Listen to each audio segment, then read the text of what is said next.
Yo, what's up mga ka-TV? Magandang araw po sa inyong lahat. At ngayon ang gagawin natin ay pupuntahan po natin ang Pidwaan Falls na matatagpuan dito sa Don Victoriano, Misamis Occidental. So tayo na, let's go!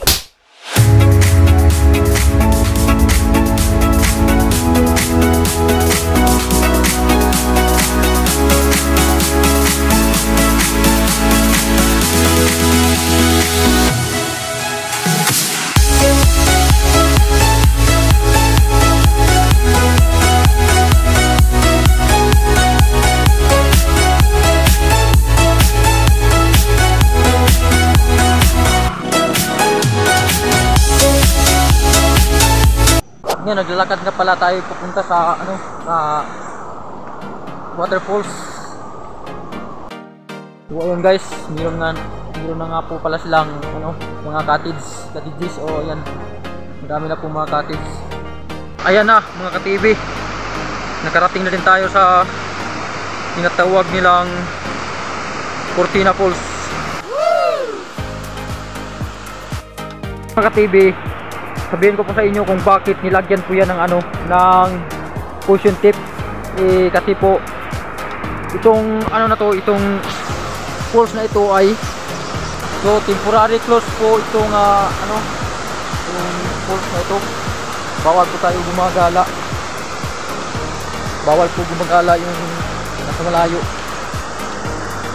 Yung taga rito po ay pwede sila makapasok dito kasi may tatanim po, gardening po dito sa may taas. Yung mga farmers, binigyan po sila ng karapatan na makapasok dito kahit na pinagbabawal ang pagpasok dito sa lugar na ito.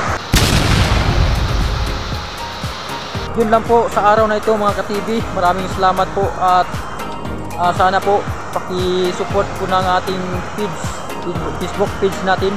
At sa susunod mga ka-TV, abangan niyo po ang mga susunod na gagawin nating mga videos. Maraming salamat po guys. Yun lang po sa araw na ito. At sana po sa hindi pa po nakapag-follow at nakapag-like ng ating page, Facebook page, paki-like and follow po. At pag-support po ng page natin at gawa po tayo ng maraming mga videos. At ngayon ito lang po muna. At wag po kayo mag-alala kasi walang araw gagawa din tayo ng mga exciting na mga videos. So yun na po guys.